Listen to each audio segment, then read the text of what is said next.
Hey guys, कैसे हो आप लोग। बहुत बहुत स्वागत है आपका super fast classes YouTube channel पे।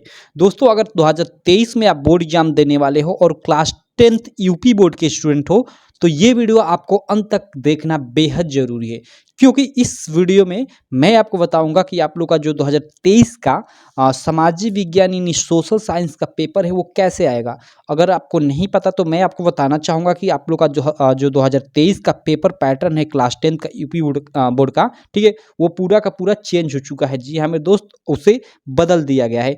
अब देखो आप लोग का क्या होगा कि हर एक सब्जेक्ट में शुरू में 20 मार्क के ऑब्जेक्टिव क्वेश्चन आएंगे, जिनका आंसर आपको ओएमआर शीट पे लिखना होगा। तो उसी के बेस पे ये मैं आपका पेपर लेकर आया हूँ, मॉडल पेपर। ऐसा ही आप लोग के बोर्ड परीक्षा 2023 में पेपर आएगा।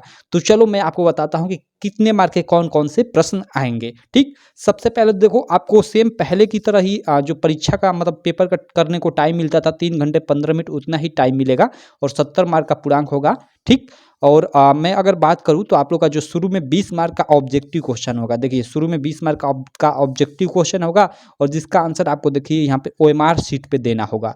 क्लियर है। और ओएमआर शीट पे आपको ध्यान देना है कि ना ही इरेजर और ना ही व्हाइटनर का प्रयोग करना है। तो आप ओएमआर शीट अच्छे से भरना, ठीक है, और अच्छे से जो भी ऑप्शन सही है उसको अच्छे से ऐसे रंगना। बाकी ओएमआर शीट कैसे भरी जाती है, कैसे मतलब आंसर में मतलब उसका दिया जाता है, कैसे गोला रंगा जाता है, इससे रिलेटेड मैं वीडियो बना चुका हूँ, आप चैनल पे जाकर देख सकते हो। बाकी चलो यहाँ देख लेते हैं हम लोग का कैसे प्रश्न आएगा। देखो खंड अ के अंतर्गत आप लोग का बहुविकल्पीय प्रश्न आएगा 20 मार्क का, जिसका आंसर आपको ओएमआर शीट पे देना होगा। ये सब आप प्रश्न देख सकते हो, एक दो, इधर मैं आ जाता हूँ, एक मिनट, इधर मैं आ जाता हूँ तो आप देख सकते हो ये तीसरा, इसी तरह ये नीचे आप लोग देख सकते हो ये 8वां प्रश्न।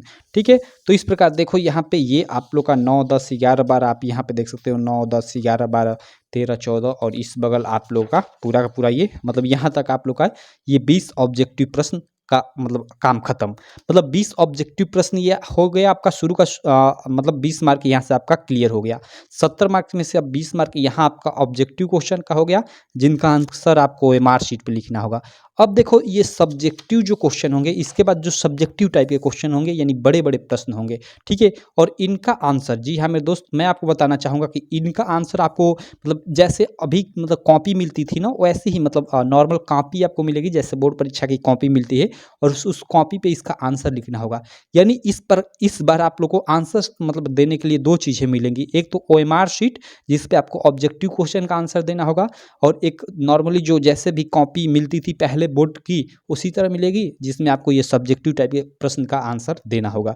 ठीक है, इसमें देखो इसमें भी मतलब जो सब्जेक्टिव प्रश्न है वो वर्णनात्मक प्रश्न फर्स्ट और वर्णनात्मक प्रश्न सेकंड में डिवाइड रहेगा, जिसमें वर्णनात्मक प्रश्न फर्स्ट में 4 प्रश्न रहेंगे, ठीक है, और चारों प्रश्नों का आपको 80-80 शब्दों में जवाब देना होगा। और यहाँ पे आपको मतलब सबसे अच्छी बात है कि अथवा का भी ऑप्शन रहेगा। यानी जैसे ये फर्स्ट प्रश्न है तो इसमें 2 प्रश्न रहेंगे और इन दोनों में से जो आपको आ रहा है उसका आप आंसर दीजिए। इसका मतलब ये मतलब अच्छी चीज़ है कि मान लो एक नहीं आ रहा है तो एक आ जाए तो उसको कर दे।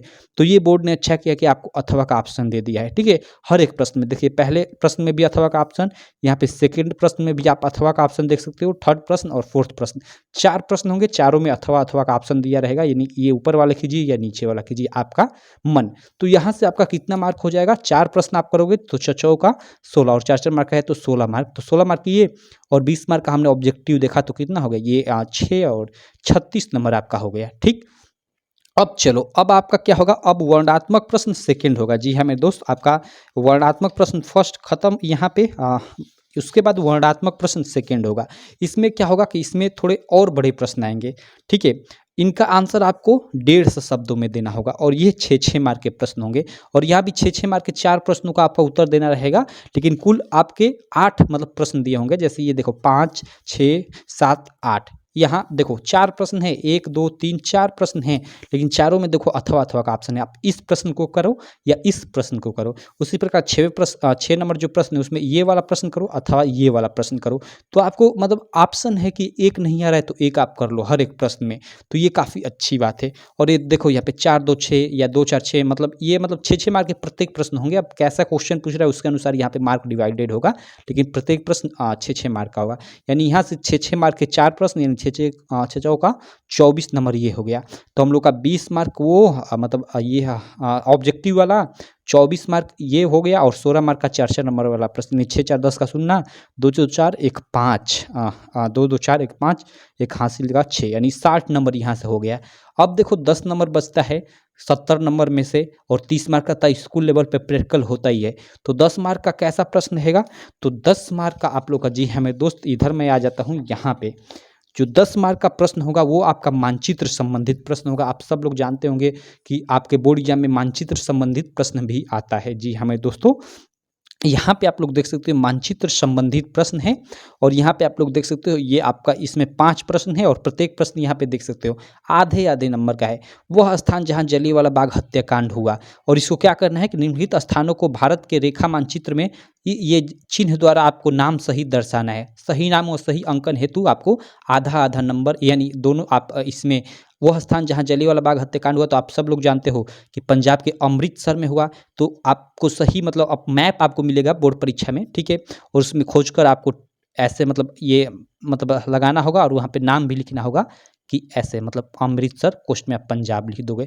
मैं भरना सिखाऊंगा कि कैसे भरा जाता है, इस पे आपको कोई दिक्कत नहीं होगी। मैं बिल्कुल आपको डिटेल में इसको भरना सिखाऊंगा। बोर्ड परीक्षा में जाने से पहले मैं आपको सारी चीज़ें बता दूंगा, सारा डाउट क्लियर कर दूंगा। तो इसलिए अब तक आप चैनल को सब्सक्राइब नहीं किए हो तो चैनल को सब्सक्राइब कर लेना, और बेल आइकन को दबा लेना, और ऑल नोटिफिकेशन पे क्लिक करना बिल्कुल मत भूलना, ठीक। तो यहाँ से, और ये जो प्रश्न रहेंगे ये पांचों यहाँ पे ये आपके हिस्ट्री वाले पार्ट से रहेंगे। जी हाँ मेरे दोस्तों, ये सारे के सारे हिस्ट्री वाले पार्ट से रहेंगे। क्लियर। उसके बाद देखो यहाँ पे एक मतलब जो चीज़ है आपको यहाँ ये इसमें ऑप्शन होता है कि केवल दृष्टिबाधित परीक्षार्थियों के लिए मानचित्र कार्य के विकल्प के रूप में। यहाँ मैंने 1 मिनट, एक प्रश्न मैंने छोड़ दिया क्या इसमें, 8वें के बाद 9वां, ठीक है, हाँ इधर है, चलो कोई दिक्कत नहीं।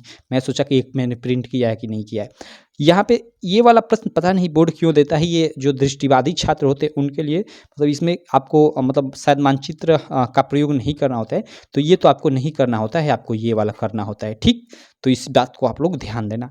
सेम, तो यहाँ से आपका ये 5 मार्क हो गया, ठीक है। हमें 10 मार्क की कमी हो रही, तो 5 मार्क यहाँ से पूर्ति हो गया, और 5 मार्क का देखिए इधर प्रश्न है, और ये आपके भूगोल से है। किससे है? भूगोल यानी जियोग्राफी से है। मैं लिख देता हूँ।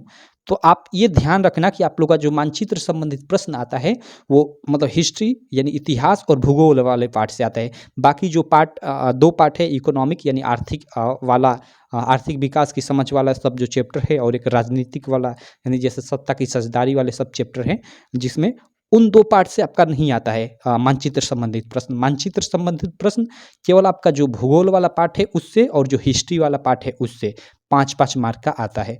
यहाँ पे देखो, यहाँ पश्चिम बंगाल का एक उद्यान, और यहाँ देखो चिन्ह द्वारा नाम सहित आपको दर्शाना है। मतलब पश्चिम बंगाल का कोई भी एक उद्यान आपको मैप में दर्शाना है इस मतलब चिन्ह द्वारा, और नाम सहित कौन सा उद्यान आप दर्शा रहे हो, ठीक। या नर्मदा नदी पर बना बांध इस चिन्ह द्वारा दर्शाना है, और नाम सहित दर्शाना है।